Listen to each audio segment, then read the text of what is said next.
introduction. So good morning, everybody from all over Nova Scotia. My name is Jeff, and I am a teacher, and I work with Brilliant Labs here in Halifax. My name is Sarah, and I am Program Director for Brilliant Labs Nova Scotia, and we're really excited to be here with you today. Yeah, this is going to be lots of fun talking about bees and our gardens. So I have some pictures and things to show you today. So just getting myself organized. I think I'm ready. All right. So I don't know if you guys know this or not. It seems like a really high number and hard to think about. But just in Nova Scotia, so the province where we live, there are over 200 different types of bees. In the whole world, there's way more than that. But just in Nova Scotia, there's 200 varieties. Two of those types that we see most often are the honeybee, and you might have seen these bumblebees around before too. So they do have a lot of things in common, but if we look at them, they do look quite different. We can see some of these differences. And I went bee watching on the weekend. I went out in my yard and I took my camera and I tried to follow a bee around. I gave him a space.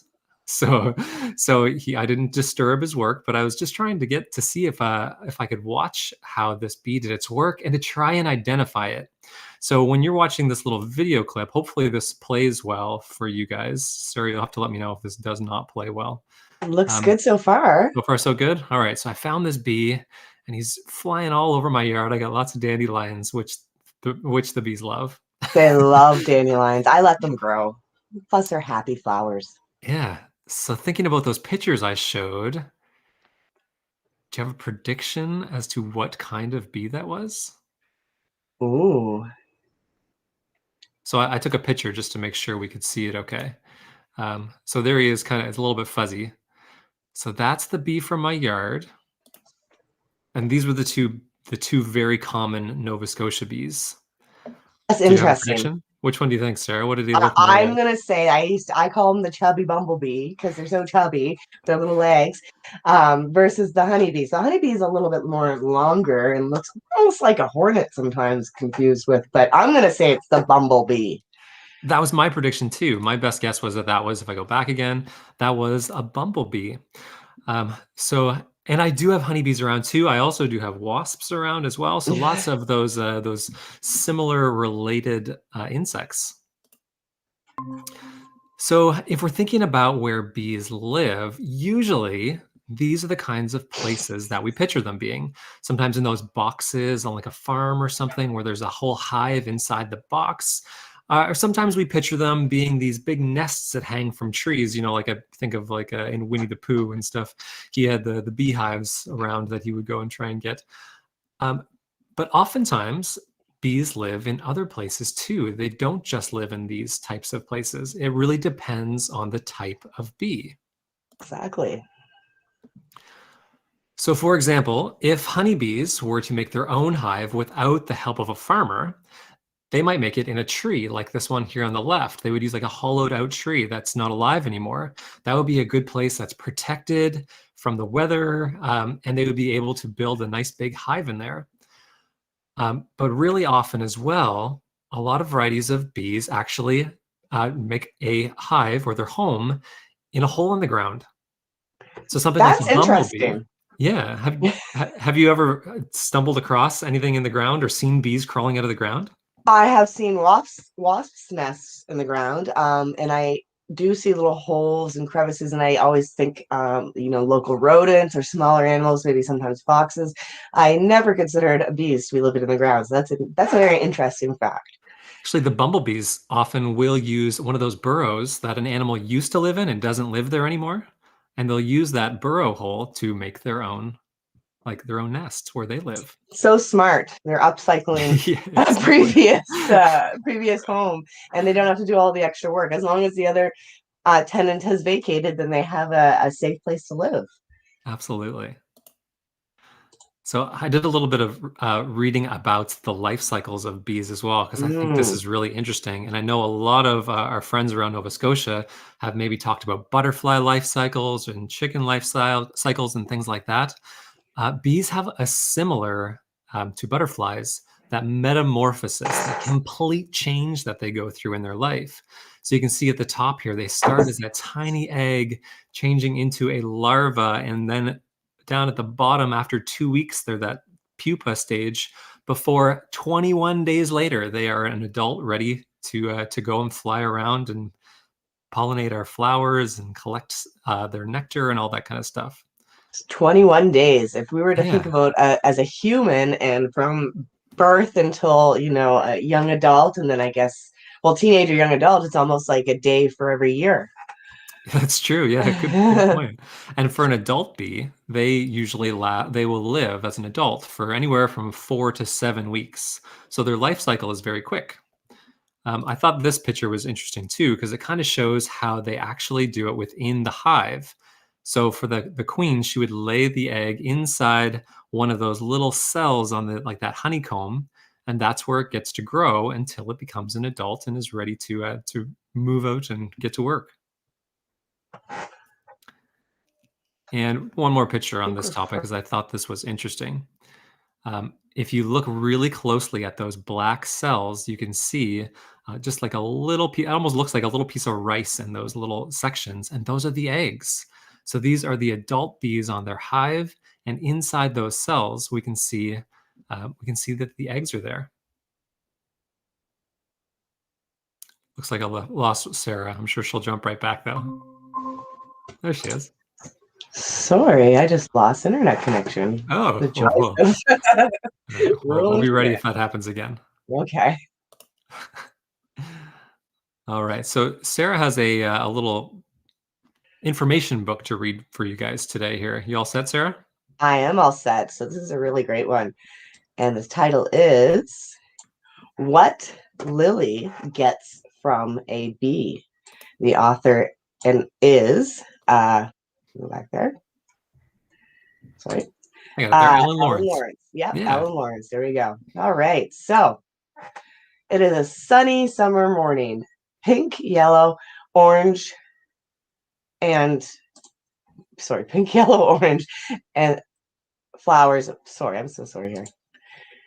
My internet just closed here. Okay. So the first part is, why do you think the honeybee is visiting the lily flower? It is a sunny summer morning. Pink, yellow, and orange lily flowers are growing in a garden. Summer is the time of year when lilies make seeds, but they need help. Luckily, a small healer arrives. A honeybee lands on one of the lily flowers and crawls inside. Inside the lily, the bees drink nectar. It is a sweet liquid that flowers make. Lilies also make a colored dust called pollen. Pollen comes from a part of the flower called the anthers. As the bee looks for nectar inside the flower, some pollen sticks to its furry body. And then we have a little picture here where it says the anther and then the pollen on the top. When the bee has finished drinking, it flies to a different flower and crawls inside. Pollen is still stuck to its body. As the bee looks for more nectar, some pollen brushes off of its body. It sticks to a part of the lily called the stigma. The little bee doesn't know it, but it has just helped the lily make seeds. Spreading pollen from the anthers of one flower to the stigma of another is called pollination. Honeybees are great pollinators. When they visit a flower to drink nectar, pollen sticks to the bodies. Then they spread the pollen as they fly from flower to get more nectar. A honeybee may visit up to 2,000 different flowers in one day.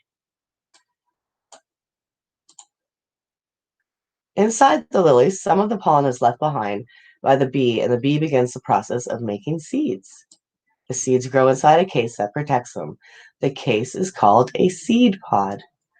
By fall, the seeds are fully grown. The lily flower dies and the seed pod splits open. The seed falls to the ground, ready to grow into new lily plants in the spring. Nice. How can... Thanks, Sarah. No problem. What were you going to say? I was going to say, how can we make a bee-friendly garden? Yeah. So, Um, well, I know that they really like things like the dandelions in my yard. yeah. But I did some reading about this. I went out too, and I was trying to find out what bees do really like to have.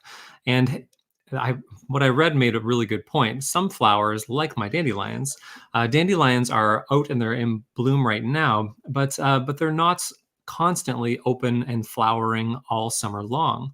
So if you're trying to design a garden that is going to be really bee friendly, you have to kind of think about when the flower is going to bloom, because some flowers are in bloom right now and some might not be in bloom until July or August.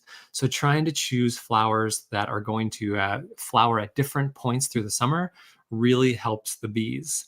They also really like variety, so lots of different types of flowers.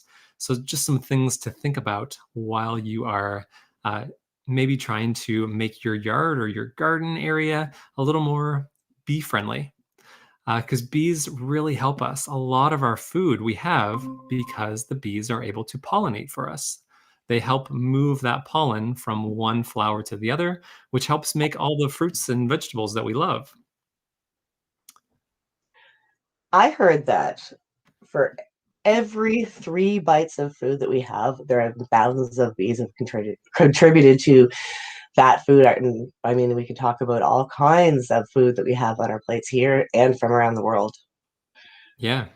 Yeah, I grew up on an apple farm, and we had a bee farmer would come and bring bees to our farm so that the bees could pollinate all the little flowers. Because on an apple tree, every one of those little flowers could become an apple.